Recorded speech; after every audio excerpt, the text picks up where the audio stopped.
De Guy de Maupassant el cuento La mano. Formaban coro en torno al señor Bermutier, juez de instrucción, que daba su opinión sobre el misterioso caso de Saint-Cloud. Desde hacía un mes, ese crimen inexplicable traía loco a todo París. Nadie entendía nada. El señor Bermutier, de pie, de espaldas a la chimenea, hablaba, reunía pruebas, discutía las distintas opiniones, pero no llegaba a ninguna conclusión. Varias mujeres se habían levantado para acercarse y permanecían de pie, con la mirada clavada en la boca afeitada del magistrado, de la que salían serias palabras. Se estremecían, vibraban, crispadas por su medrosa curiosidad, por esa ávida e insaciable necesidad de espanto que asalta su alma, las tortura como el hambre. Una de ellas, más pálida que las demás, dijo durante una pausa: es horrible, parece algo sobrenatural, no se conseguirá saber nunca nada. El magistrado se volvió hacia ella. Sí, señora, es probable que no se llegue a saber nunca nada. En cuanto a la palabra sobrenatural que acaba usted de emplear, no tiene nada que ver con este caso. Estamos ante un crimen muy hábilmente concebido, muy hábilmente ejecutado, aunque tan envuelto de misterio que éste es inseparable de las circunstancias impenetrables que lo rodean. Pero ya tuve, en otra ocasión, que seguir un caso en el que verdaderamente parecía mezclarse algo de fantástico. Hubo que abandonarlo, por otra parte, por falta de medios para esclarecerlo. Varias mujeres dijeron al mismo tiempo y tan deprisa que sus voces se convirtieron en una sola. Oh, cuéntenoslo. El señor Bermutier sonrió con aire grave, como debe sonreír un juez de instrucción. Prosiguió: al menos no vayan a creer que yo pude, ni por un momento, suponer la existencia en esta aventura de algo de sobrehumano. Yo no creo más que en las causas naturales, pero si, en vez de emplear la palabra sobrenatural para expresar lo que no comprendemos, nos sirviéramos simplemente de la palabra inexplicable, resultaría mucho más pertinente. De todas formas, en el caso que voy a contarles, fueron sobre todo las circunstancias ambientales, las circunstancias preparatorias, las que me impresionaron vivamente. En fin, he aquí los hechos. Yo era por aquel entonces juez de instrucción en Ajaccio, una pequeña ciudad blanca, asentada en torno a un golfo admirable, rodeado de altas montañas por todas partes. Lo que allí tenía que perseguir eran sobre todo casos de vendetta. Los había magníficos, dramáticos hasta extremos inconcebibles, feroces, heroicos. Pueden encontrarse los más hermosos casos de vendetta que imaginarse pueda, odios seculares, aplacados momentáneamente, pero nunca olvidados, astucias abominables, asesinatos que se convierten en masacres y casi en acciones gloriosas. Desde hacía 2 años no oí hablar más que del precio de la sangre, de ese terrible prejuicio corso que obliga a vengar toda ofensa en la persona que la ha cometido, en sus descendientes y parientes. Había visto degollar a viejos, niños, primos. Tenía la cabeza llena de estas historias. Un día me enteré de que un inglés acababa de alquilar por varios años un chalecito al final del golfo. Se había traído consigo un criado francés, contratado a su paso por Marsella. Pronto todo el mundo se interesó por este personaje singular, que vivía solo en su casa y que no salía más que para ir de caza o de pesca. No hablaba con nadie, no iba nunca a la ciudad y todas las mañanas dedicaba 1 o 2 horas a practicar tiro con pistola y con carabina. Surgieron una serie de leyendas en torno a él. Había quien aseguraba que era un alto personaje huido de su partida por motivos políticos. Luego hubo quien afirmó que se escondía después de haber cometido un crimen espantoso.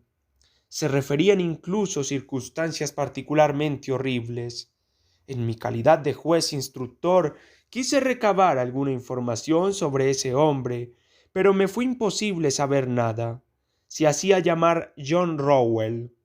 Me limité, pues, a vigilarle de cerca, pero nada, en realidad, me indicaba que fuera digno de sospecha.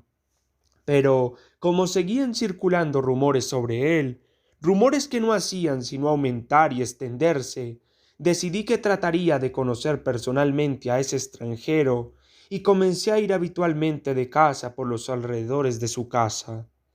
Esperé largo tiempo una oportunidad, hasta que finalmente llegó en forma de una perdiz que maté precisamente en las mismas barbas del inglés. Mi perro me la trajo y yo, perdiz en mano, fui a disculparme por mi inconveniencia y a rogarle a Sir John Rowell que aceptara el ave muerta. Era un hombrón pelirrojo, de barba también rojiza, muy alto y grueso, una especie de Hércules plácido y cortés. No tenía nada de la rigidez llamada británica, y me agradeció vivamente mi delicadeza en un francés con un marcado acento del otro lado del Canal de la Mancha. Al cabo de un mes habíamos hablado 5 o 6 veces. Finalmente, una tarde en que yo pasaba por delante de su puerta, vi que estaba fumando en pipa, a horcajadas de una silla, en su jardín. Le saludé y él me invitó a entrar para tomarnos una cerveza. No se lo hice repetir. Me recibió con toda la meticulosa cortesía inglesa, habló con elogio de Francia, de Córcega, declaró que le gustaba mucho este país y esta costa. Entonces yo le hice, con grandes precauciones y so pretexto de sentir un vivo interés, algunas preguntas sobre su vida, sobre sus proyectos. Él me respondió sin tapujos, contándome que había viajado mucho por África, las Indias y América. Añadió entre risas: yo vivir muchas aventuras. Oh, yes. Luego me puse a hablar de nuevo de la caza y me dio los detalles más curiosos sobre la caza del hipopótamo, del tigre, del elefante e incluso de la caza del gorila. Dije yo: todos esos animales son temibles. Él sonrió. Oh, no, el peor ser el hombre. Se echó a reír abiertamente, con esa risotada muy suya de gordo inglés satisfecho. Yo haber mucho casado también al hombre. Luego habló de armas y me invitó a entrar en su casa para enseñarme varios tipos de rifles. El salón estaba tapizado en negro, de seda negra recamada de oro. Unas grandes flores amarillas se sucedían en el tejido oscuro, brillantes como fuego. Me dijo: ser tela japonesa. Pero en medio del entrepaño más amplio, con extraño objeto atrajo mi atención. En un marco de terciopelo rojo destacaba una cosa negra. Me acerqué.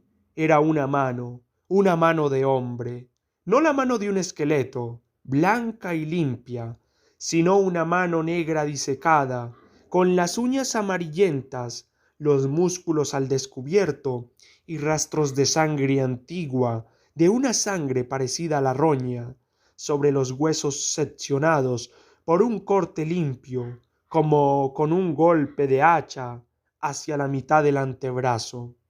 En torno a la muñeca una enorme cadena de hierro, remachada, soldada a aquel miembro sucio, la sujetaba a la pared mediante una anilla lo bastante resistente como para mantener atado a un elefante. Pregunté: ¿qué es eso? El inglés respondió tan tranquilo: ser mi enemigo mejor, venir de América, haber sido cortada con el sable y arrancada la piel con una piedra cortante y secada al sol durante 8 días. Oh, muy buena para mí, esta. Toqué aquel resto humano que debía de haber pertenecido a un coloso. Los dedos, desmesuradamente largos, estaban unidos mediante unos tendones enormes que conservaban en algunos puntos tiras de piel. Esta mano era espantosa, tan desollada, y hacía pensar espontáneamente en una venganza de salvajes. Dije, este hombre debía de ser muy fuerte. El inglés manifestó con tono suave, Oh, yes, pero yo ser más fuerte que él, tener esta cadena para sujetarle. Creí que bromeaba. Dije, esta cadena es ya inútil. La mano no puede huir. Sir John Rowell me respondió, serio. Querer siempre escapar. Cadena necesaria. Con una rápida ojeada escruté su rostro, diciéndome, ¿es un loco o le gustan las bromas de mal gusto? Pero su rostro permanecía impenetrable, tranquilo y benévolo. Cambié de tema de conversación y me puse a mirar con admiración los rifles. Sin embargo, observé que había 3 revólveres cargados encima de los muebles, como si aquel hombre hubiera vivido con el temor constante de un ataque. Volví varias veces a su casa. Luego dejé de ir. La gente se había acostumbrado a su presencia. Resultaba indiferente para todos. Pasó un año entero. Ahora bien, una mañana, hacia finales de noviembre, mi criado me despertó anunciándome que Sir John Rowell había sido asesinado por la noche. Una media hora más tarde, entré en casa del inglés con el comisario jefe y el capitán de la gendarmería. El criado, desconcertado y desesperado, lloraba delante de la puerta. Al principio sospeché de ese hombre, pero era inocente. No se pudo encontrar nunca al culpable. Al entrar en el salón del Sir John, vi al primer vistazo el cadáver tumbado de espaldas en medio de la estancia. Su chaleco estaba desgarrado, una manga arrancada colgaba. Todo anunciaba que se había producido una lucha terrible. El inglés había muerto estrangulado. Su rostro negro y abotargado, aterrador, parecía expresar un horrible espanto. Mantenía algo entre sus dientes apretados y el cuello, con 5 agujeros que se hubieran dicho hechos con unas puntas de hierro, estaba cubierto de sangre. Un médico vino al cabo de un rato, examinó largamente las huellas de los dedos de la carne y pronunció estas extrañas palabras. Se diría que ha sido estrangulado por un esqueleto. Un escalofrío me recorrió el espinazo y dirigí la mirada hacia la pared, hacia el lugar donde había visto en otro tiempo la horrible mano de figura anatómica desollada. Ya no estaba. La cadena, rota, pendía. Entonces me agarré sobre el muerto y encontré en su boca crispada uno de los dedos de esa mano desaparecida, cortado o más bien cerrado por los dientes exactamente en la segunda falange. Luego se procedió a las comprobaciones. No se descubrió nada. Ninguna puerta había sido forzada, ninguna ventana, ningún mueble. Los 2 perros guardianes no se habían despertado. He aquí, en pocas palabras, la deposición del criado. Desde hacía un mes su amo parecía agitado. Había recibido muchas cartas que quemaba una vez leídas.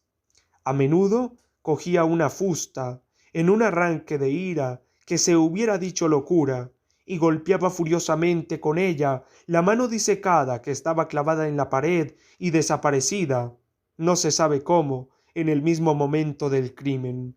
Se iba a la cama muy tarde y se encerraba a cal y canto. Tenía siempre armas al alcance de la mano.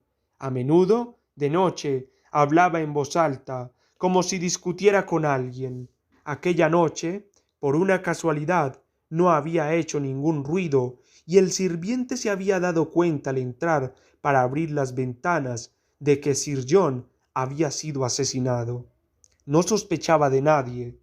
Referí cuanto sabía del muerto a los magistrados y a los agentes de la fuerza pública, y se realizó una investigación minuciosa en toda la isla. No se descubrió nada. Ahora bien, una noche, 3 meses después del crimen, tuve una terrible pesadilla. Me pareció ver la mano, esa horrenda mano, correr como un escorpión o como una araña por las cortinas y las paredes de mi habitación. 3 veces me desperté, 3 veces volví a dormirme, 3 veces volví a ver esos restos asquerosos corretear alrededor de mi habitación, moviendo los dedos como si fueran patas. Al día siguiente me la trajeron. La habían encontrado en el cementerio, sobre la tumba de Sir John Rowell, enterrado allí, al haber sido imposible dar con el paradero de su familia. Faltaba el dedo índice. Este es mi relato, señoras, no sé nada más.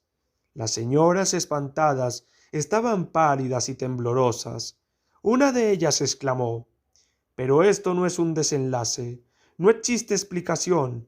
No conseguiremos dormir si no nos dice cómo se desarrollaron los hechos, según usted. El magistrado sonrió con aire grave. Oh, señoras, mucho me temo que voy a frustrar sus terribles elucubraciones. Creo simplemente que el legítimo propietario de la mano no había muerto y vino a buscarla, con la que le quedaba, pero no conseguí saber cómo lo hizo. Fue una especie de vendetta. Una de las mujeres murmuró: no, no debió de ser eso. Y el juez de instrucción, sin dejar de sonreír, dijo a modo de conclusión: ya les dije que mi explicación no las satisfaría.